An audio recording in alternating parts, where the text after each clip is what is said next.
Frankenstein, or the modern Prometheus. Letter A. To Mrs. Seville, England.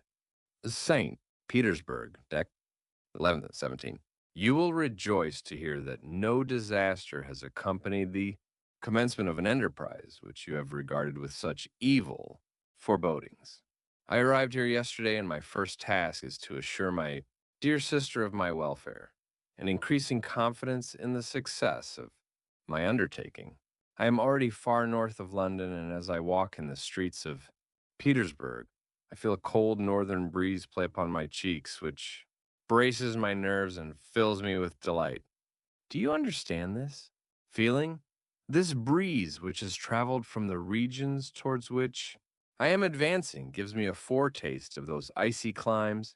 Inspirited by this wind of promise, my daydreams become more fervent and vivid. I try, in vain, to be persuaded that the pole is the seat of frost and desolation. It ever presents itself to my imagination as the region of beauty and delight. There, Margaret, the sun is forever visible, its broad disk just skirting the horizon and diffusing a perpetual splendor. Therefore, with your leave, my sister, I will put some trust in preceding navigators. Their snow and frost are banished, and sailing over a calm sea, we may be wafted to a land surpassing in wonders and in beauty every region hitherto discovered on the habitable globe. Its productions and features may be without example, as the phenomena of the heavenly bodies undoubtedly are in those undiscovered solitudes. What may not be expected in a country of eternal light, I may there discover the wondrous power which attracts the needle and may regulate a thousand celestial observations that require only this voyage to render their seeming eccentricities consistent forever.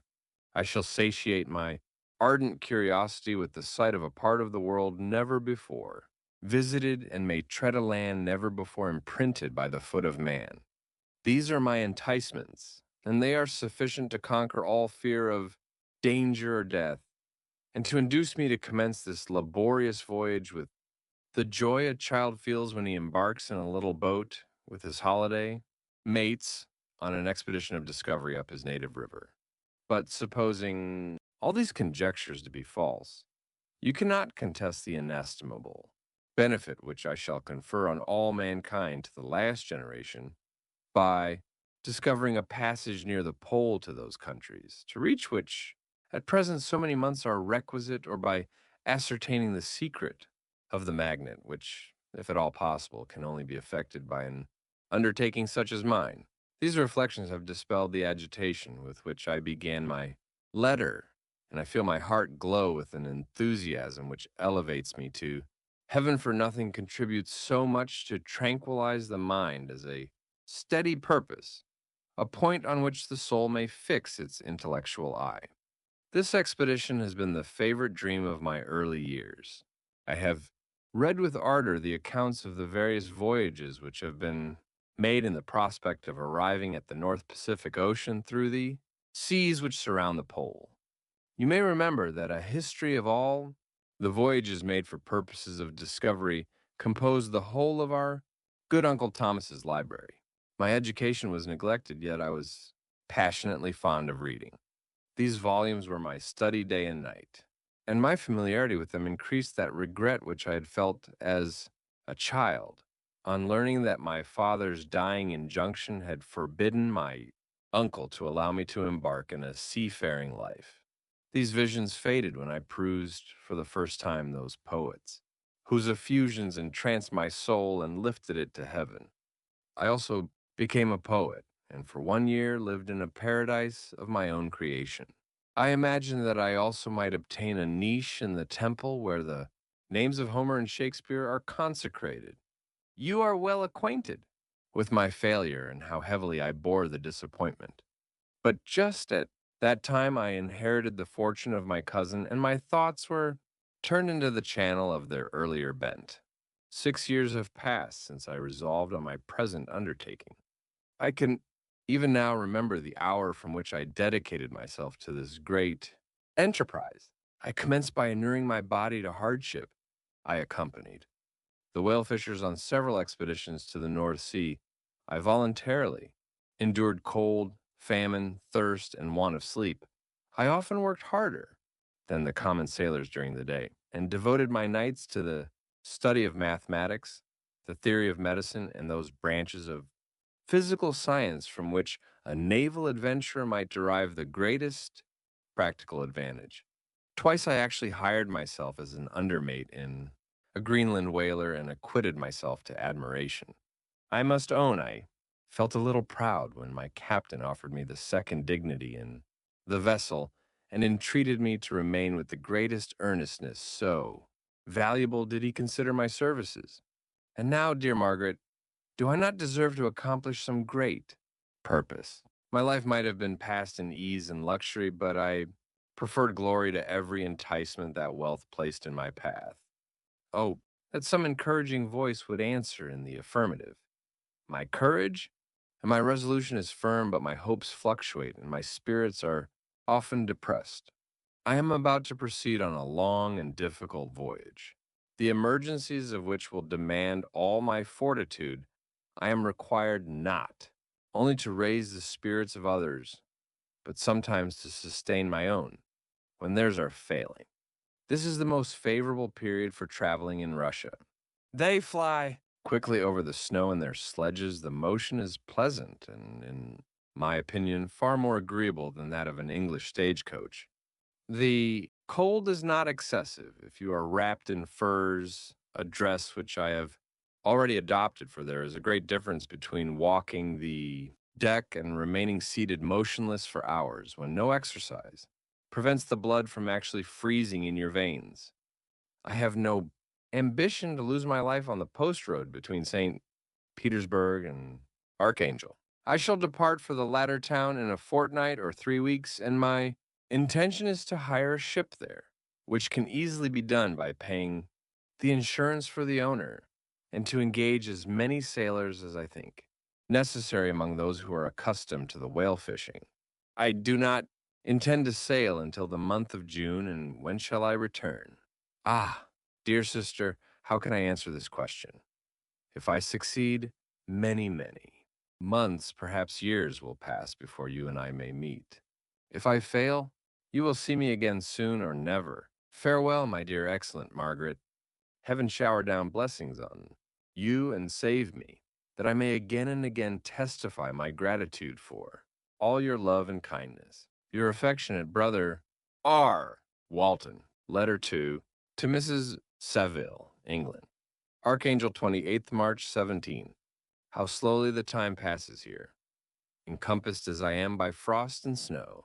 Yet a second step is taken towards my enterprise.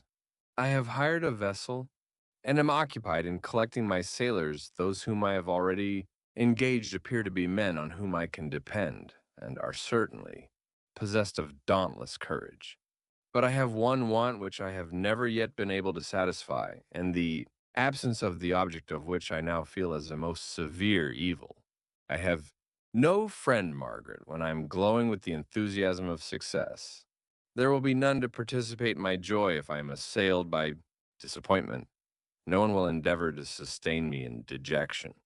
I shall commit my thoughts to paper, it is true, but that is a poor medium for the communication of feeling. I desire the company of a man who could sympathize with me, whose eyes would reply to mine. You may deem me romantic, my dear sister, but I bitterly feel the want of a friend.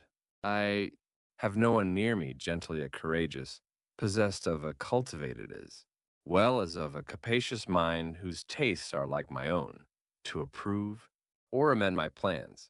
How would such a friend repair the faults of your poor brother? I am too ardent in execution and too impatient of difficulties. But it is a still greater evil to me that I am self-educated. For the first 14 years of my life, I ran wild on a common and read nothing but our Uncle Thomas's books of voyages. At that age, I became acquainted with the celebrated poets of our own country, but it was only when it had ceased to be in my power to derive its most important benefits from such a conviction that I perceived the necessity of becoming acquainted with more languages than that of my native country. Now I am 28 and am in reality more illiterate than many schoolboys of 15. It is true that I have thought more and that my daydreams are more extended and magnificent, but they want, as the painters call it, keeping, and I greatly need a friend who would have sense enough not to despise me as romantic and affection, enough for me to endeavor to regulate my mind. Well, these are useless complaints I shall certainly find no friend on the wide ocean, nor even here in Archangel, among merchants and seamen. Yet some feelings unallied to the dross of human nature beat even in these rugged bosoms. My lieutenant, for instance, is a man of wonderful courage and enterprise. He is madly desirous of glory. He is an Englishman, and in the midst of national and professional prejudices, unsoftened by cultivation, retains some of the noblest endowments of humanity. I first became acquainted with him on board a whale vessel. Finding that he was unemployed in the city, I easily engaged him to assist in my enterprise. The master is a person of an excellent disposition and is remarkable in the ship for his gentleness and the mildness of his discipline. He is, indeed, of so amiable a nature that he will not hunt a favorite and almost the only amusement here because he cannot endure to spill blood. He is, moreover, heroically generous. Some years ago, he loved a young Russian lady of moderate fortune and having amassed a considerable sum in prize money. The father of the girl consented to the match. He saw his mistress once before the destined ceremony, but she was bathed in tears and, throwing herself at his feet, entreated him to spare her, confessing at the same time that she loved another, but that he was poor and that her father would never consent to the union. My generous friend reassured the suppliant, and on being informed of the name of her lover, instantly abandoned his pursuit. He had already bought a farm with his money, on which he had designed to pass the remainder of his life, but he bestowed the whole on his rival, together with the remains of his prize money to purchase stock, and then himself solicited the young woman's father to consent to her marriage with her lover. But the old man decidedly refused, thinking himself bound in honor to my friend who, when he found the father inexorable, quitted his country, nor returned until he heard that his former mistress was married, according to her inclinations. What a noble fellow, you will exclaim. He is so, but then he has passed all his life on board a vessel and has scarcely an idea beyond the rope and the shroud. But do not suppose that because I complain a little, or because I can conceive a consolation for my toils, which I may never know, that I am wavering in my resolutions. Those are as fixed as fate, and my voyage is only now delayed until the weather shall permit my embarkation. The winter has been dreadfully severe, but the spring promises well, and it is considered as a remarkably early season, so that perhaps I may sail sooner than I expected. I shall do nothing rashly, you know me, sufficiently to confide in my prudence and considerateness whenever the safety of others is committed to my care. I cannot describe to you my sensations on the near prospect of my undertaking. It is impossible to communicate to you a conception of the trembling sensation, half pleasurable and half fearful, with which I am preparing to depart. I am going to unexplored regions, to the land of mist and snow, but I shall kill no albatross. Therefore, do not be alarmed for my safety. Shall I meet you again after having traversed immense seas and returned by the most southern cape of Africa or America? I dare not expect such success, yet I cannot bear to look on the reverse of the picture. Continue to write to me by every opportunity I may receive. Your letters, though the chance is